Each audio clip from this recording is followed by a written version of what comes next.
96 with the famous quote, Austin 3:16 says, I just da-da-da. You know the saying, I just whooped your ass.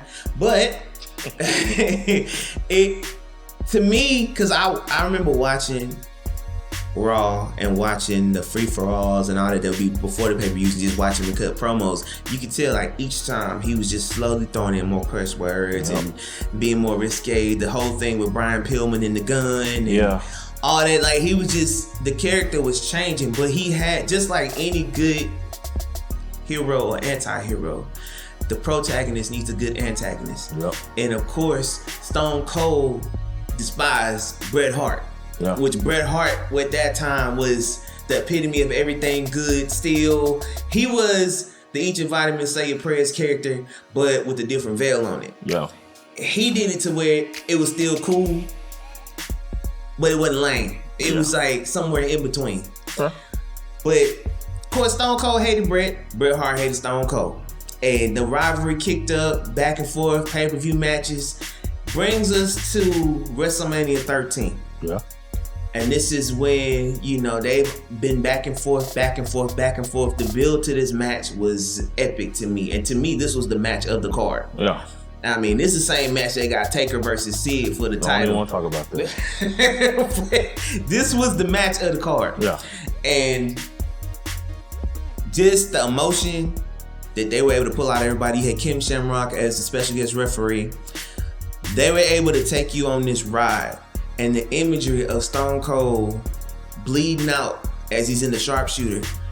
Pride, too high to even tap. He passes out. Refusing to quit. And at the end, after the match is over, Bret continues to attack Stone Cold Steve Austin. And at this point, you realize, because it was hinted weeks prior, Bret cut a promo. He actually cut multiple promos leading up on Raw. You could tell Bret was getting fed up with the fans, getting fed up with the treatment, getting fed up with a lot of things. And this was the icing on the cake when he attacked Stone Cold. And just like that, you had the double turn. Bret immediately comes out as the heel. Stone Cold comes out as a sympathetic babyface. And the rest is history. Because from that point on, when that glass broke, people lost their mind. You tell me what house didn't shake when that glass broke. Hey, you ain't lying. I'm talking from arenas to your apartment to your house. Stone Cold was a made man. If he wasn't made at that point, he was made then. And I mean, that set up the whole Bret Canada. That produced a lot. The Hart Foundation. There was a lot produced just from that one night, that one moment.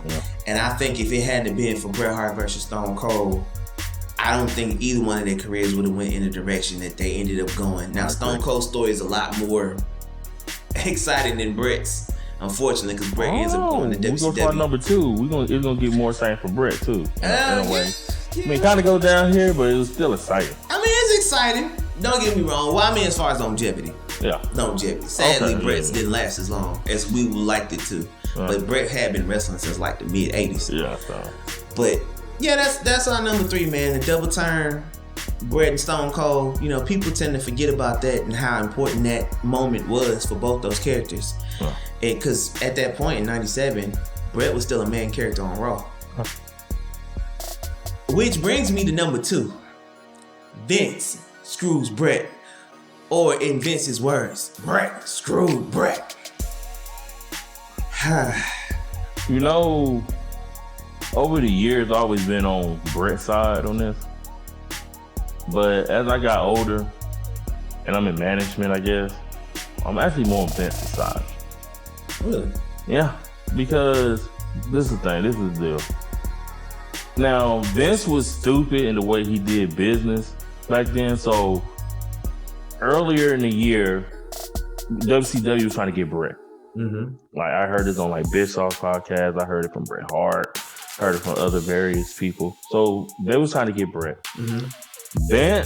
Bret went to Vince and said, "Hey, you know, WCW trying to court me." And Vince like, "Look, don't go over there, man. We'll give you a 20-year." It was like a 20-year. It was like 20 years, $1 million a year.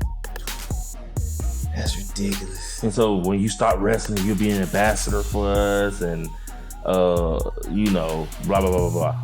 Right? Yeah.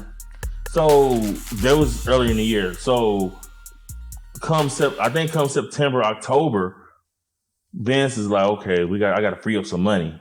Like, so he asked Brett, like, look, man, that contract that WCW is trying to get you, go get it. Like, you know, you go get that contract or whatever, blah, blah, blah, blah, blah. And Brett was like, all right. And he went to went to talk to Bishop and said, all right. So, because Brett's contract was coming up, like his original contract was coming up. Mm-hmm. So pretty much, Brett was like, all right, so my contract is up. His actual contract was up in December.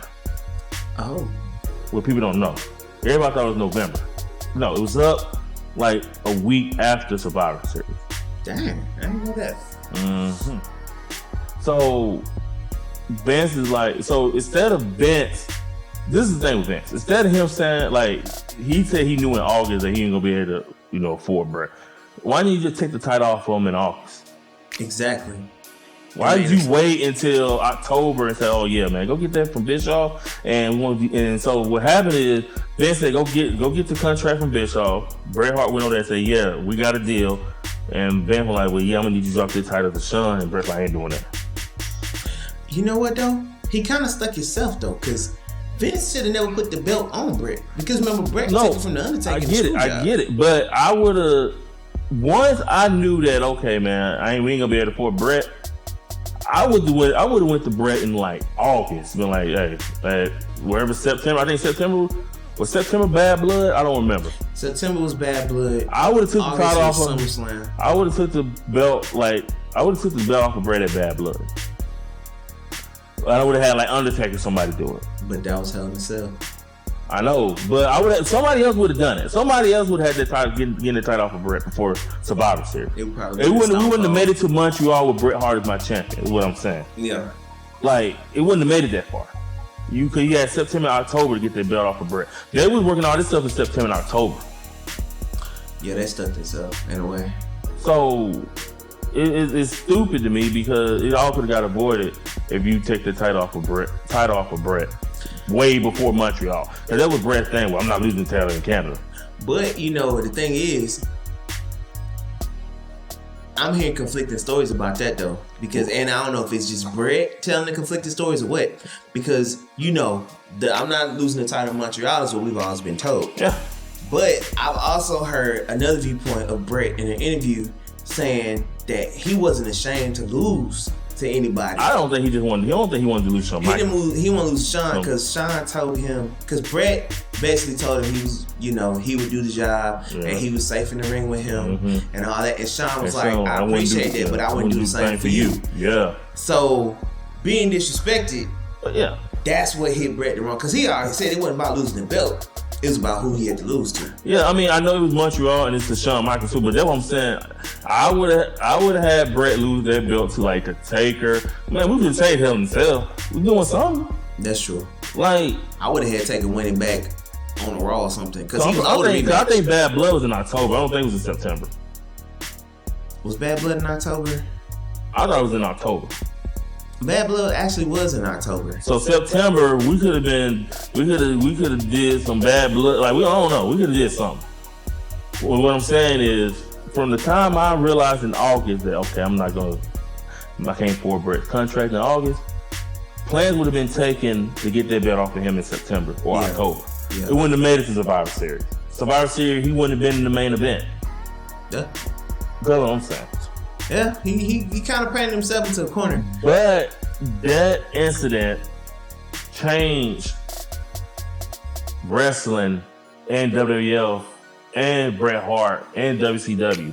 It changed a lot of things because Vince became an on-air character and probably became the best on-air heel of all time. Yep. As a authority figure. Yes. WWF, because of that, Vince and him capitalizing off of it became big because Vince utilized that new on-air persona to antagonize his number one anti-hero babyface, which was Austin, and propel WWF to new heights. Bret goes to WCW. Yes, he gets a big contract, and he's going